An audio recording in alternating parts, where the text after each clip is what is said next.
been a weird few weeks. I was involved in a breakup recently. No. It wasn't my breakup. I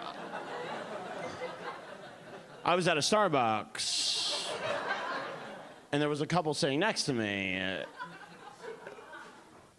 and I got involved in the breakup. It was a guy and the girl. I was sitting there reading a book. I was reading The Great Gatsby, which is a really interesting book, but it's not more interesting than hearing someone go, "Give me one good reason we shouldn't go out anymore, Michelle."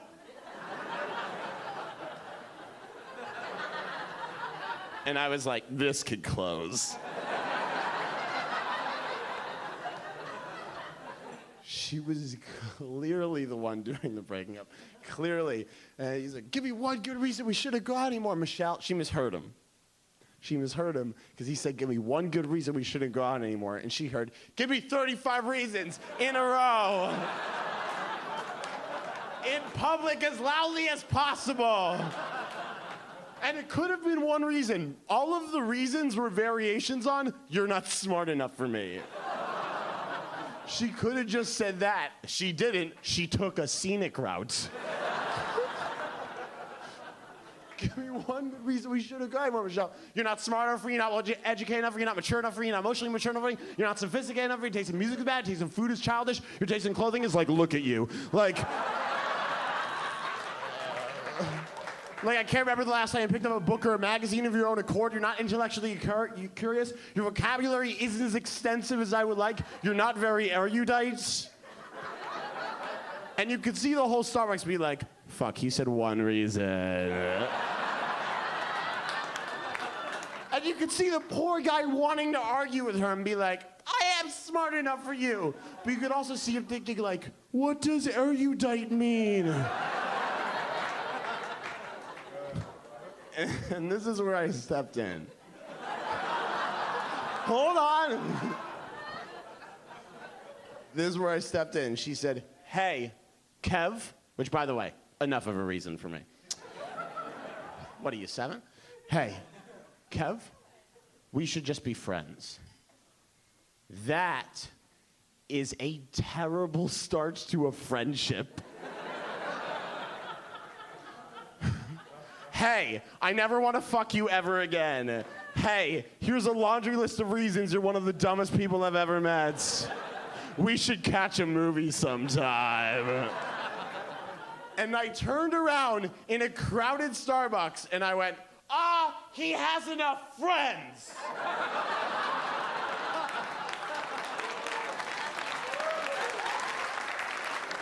He went, he's not with me. And I was so caught up in the moment that I was like, "Kev, I'm with you all the way."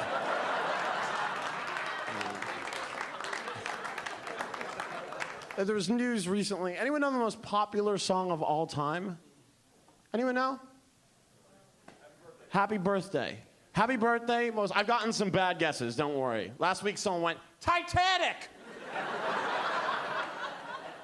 Which is not a song.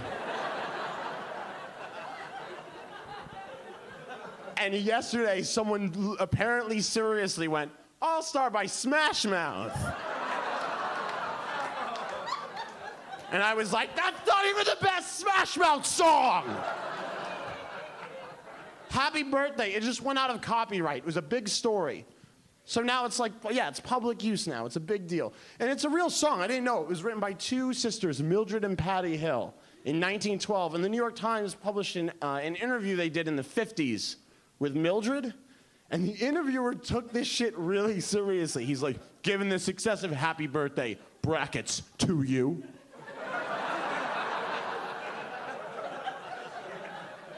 Do you think you're the greatest songwriter of all time?" And instead of going, "It's Happy Birthday," she went, "I think the success of the song speaks for itself." Which I love, because that means there was like a pitch meeting of this woman, this arrogant woman just like kicked in a door and she's like, "Are you motherfuckers ready?" And they're like, "What do you got for us, Mildred?" And she's like, you guys know birthdays? And they're like, is that the day you're born? And she went, yeah, but it's about to be a big deal.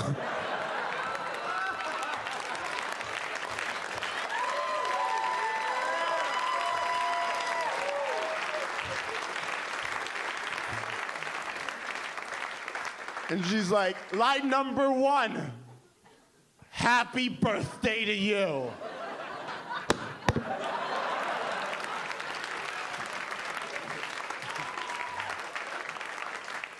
And they're like, that's pretty good. Is there a second and fourth line? And she goes, you bet your ass there's a second and fourth line. Second line, happy birthday to you.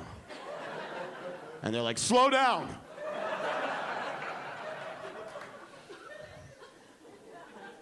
And then they break for lunch and they come back. They're like, is there a third line? And she's like, you're not gonna believe the third line. And they're like, is it happy birthday to you? And she's like, you would think that. It starts happy birthday, but then there's a twist. You're like, oh. What do you mean there's improv? She's like, you put the name in.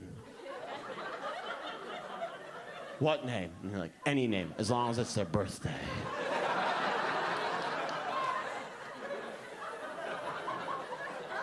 And they're like, Mildred, this is genius.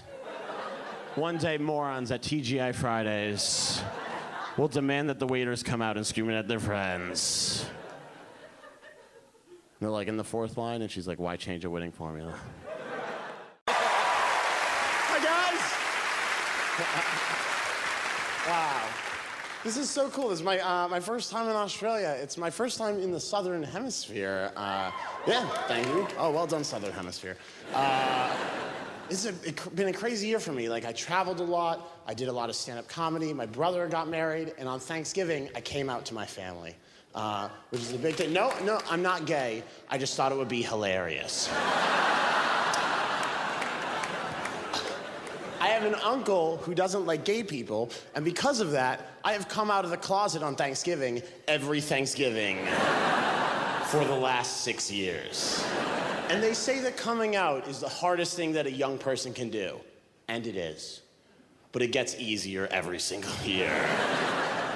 Here's how I do it. I stand up with a glass of water and a knife, like I'm giving a toast at a wedding, and I go, excuse everyone, I have an announcement to make. And then my uncle will go, oh, for fuck's sake, again?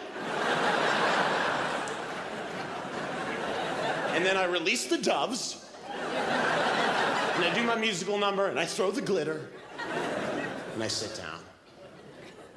It's part of the meal now. Do you know what I mean? It's part of Thanksgiving. People expect it.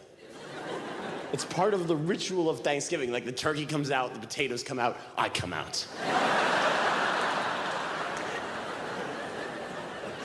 This year was great, though, because my grandfather came to Thanksgiving for the first time in a decade, and no one has told him about my little joke because he's 88, and he doesn't do surprises. The first time he was surprised, he was asleep on a boat in Pearl Harbor, and since then, we leave him alone. And I thought about not doing it, but no, tradition. Right? 6 years in a row, that's a tradition. Turkey, potatoes, me, everyone expects it. We're all sat around the table. It's me, my family, my grandfather, and my best friend, Michael. Michael had nowhere to go this year for Thanksgiving, so I invited him. He has no idea what's gonna happen. And I stood up with my glass of water and my knife and went, excuse everyone, I have an announcement. Michael and I have an announcement to make. And my grandfather crosses his arms and he looks around the table and he went, I've known since you were 9 years old. Guys, this has been so cool. Thank you so much for having me. I'm out. Ladies and gentlemen,